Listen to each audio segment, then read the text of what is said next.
Dilansir kutipan dari seputarindonesia.co.id, dugaan kasus asusila yang viral beberapa hari yang lalu di Pondok Al-Qanaah, Desa Karangmukti, Kecamatan Karangbahagia, Kabupaten Bekasi. Beberapa murid ngaji mulai membuka tabirnya. Bahkan udah ada saksi teman curhatnya dia yang hamil itu. Digugurin atau sampai apa yuk? Yang pertama cerita temennya digugurin. Praduga kepada oknum pemilik pondok alias S dan guru ngaji Hema S yang merupakan orang tua dan anak itu. Namun berbeda tanggapan yang diungkapkan oleh SR bahwa pemilik pondok alias S adalah orang yang baik. Didampingi oleh advokat firma hukum Prabu Siliwangi dan partner sebagai pembimbing hukum, SR menceritakan kronologis yang dialaminya. Wanita belia yang dianggap sebagai korban kemudian dinikahi oleh S selaku pemilik pondok menepis hal itu. SR menceritakan bahwa dirinya bukan korban asusila dari salah satu pelaku. Justru pemilik pondok alias S yang saat ini kasusnya ditangani oleh pihak kepolisian Polres Metro Bekasi adalah dewa penolong. Dirinya dengan terang-terangan memaparkan bahwa S bukanlah pelaku asusila yang dialaminya. SR menyebut kesuciannya direnggut oleh ayah tirinya yaitu TC. Kemudian hal itu dialami kembali dan dilakukan oleh pacarnya. Kemudian adanya isu saya menggugurkan itu tidak benar. Bukan digugurkan, tetapi keguguran itu pun di rumah saya sendiri. Hal ini disaksikan langsung oleh ibu saya, tegas SR. Dirinya menegaskan bahwa selama di pondok tidak ada yang pernah masuk ke dalam kobong karena pintu selalu dikunci. Kalau di area pondok pesantren, menurut saya tidak ada pelecehan atau pencabulan karena kunci kobong itu saya yang pegang dan selalu dikunci, pungkasnya. Diketahui SR adalah warga Desa Karangmukti yang kediamannya tidak jauh dari Pondok Al-Qanaah. SR tinggal di pondok sejak dirinya mulai masuk kelas 6 SD. Hal itu karena almarhum ayahnya telah menitipkan kepada pemilik pondok.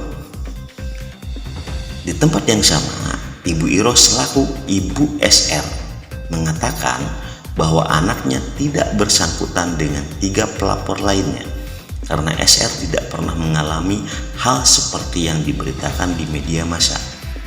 Ibu Iro memaparkan bahwa saat dipanggil oleh pihak kepolisian dirinya menceritakan apa adanya bahwa pemilik pondok alias S tidak pernah melakukan apa-apa kepada anaknya. Tetapi bagi saya pemilik pondok alias S adalah dewa penolong bagi keluarga saya saat itu, ucapnya. Kakak ini memang salah satu yang dipanggil oleh pihak kepolisian dalam musibah di Ponpes ini, Kak. Iya, saya dipanggil dari salah satu pihak kepolisian, tapi keluarga saya tidak pernah melapor. Dan saya juga bukan korban dari salah satu pelaku. Kakak dipanggil sebagai apa, Kak? Katanya sebagai saksi. Sebagai saksi. Kakak sendiri sebelumnya tinggal di mana sih, Kak? Kalau saya dulu sama mama saya pernah di Jakarta, terus di Jati Bening, sekarang di sini.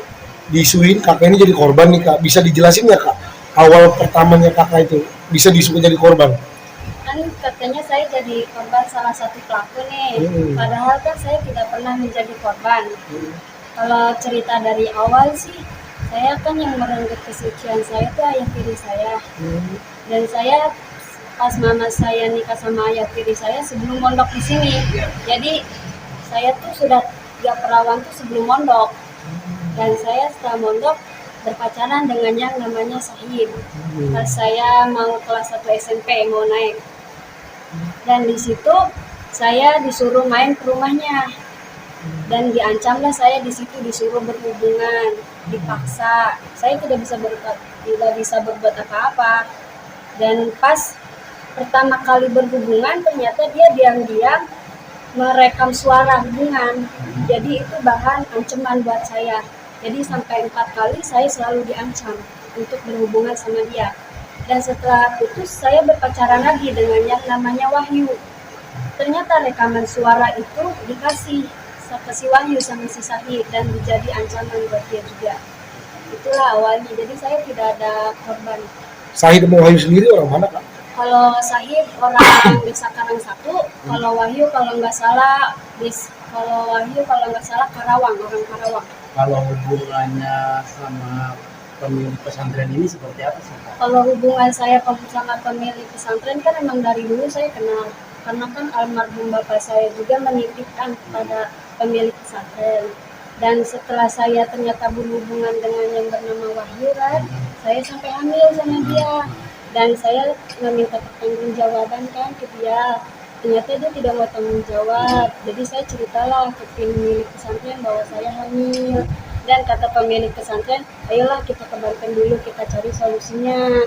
Jadi di sana saya mau dinikahkan oleh pemilik pesantren tuh sama satu orang laki-laki. Tapi saya tidak kenal, saya tidak yakin kan. Jadi saya tidak mau, saya maunya pemilik pesantren lah yang menikahkan saya walaupun itu bukan perbuatannya. Dan mau nggak mau pemilik pesantren menikahkan saya di Banten, diwalikan oleh kakak saya dan mami saya juga menyaksikan. Keterangan bahwa anaknya mendapatkan perbuatan yang tidak diinginkan oleh pihak pondok, apa Bu penjelasannya Bu? Penjelasannya, ya anak saya mah tidak ada terkait seperti yang dilaporkan 3 orang itu, karena makanya saya nggak pernah melapor, karena anak saya nggak pernah mendapatkan perbuatan yang seperti diberitakan di media massa. Jadi anak saya mah saat itu kalau terkaitnya sama Aki ya dia mah cuma menutupi aib anak saya yang dilakukan dari ketiga orang itu. Berarti Ibu memang mengetahui waktu anak Ibu sudah hamil dinikahkan oleh Jadi sebelumnya Aki juga memang komunikasi sama saya. Jadi ini anak biar gimana harus dihalalin dulu, dan Aki mau nyari solusinya nanti di Banten ada seseorang yang akan Aki tunjuk untuk menikahi Mila sampai dia melahirkan minimal. Setelah melahirkan memang Aki juga nanti akan ada perjanjian untuk menceraikan Mila orang itu.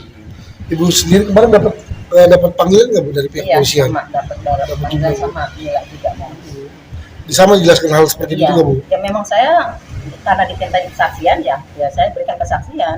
Untuk Aki ya memang tidak ada melakukan apa-apa terhadap anak saya. Malah dia di situ menjadi penolong keluarga saya.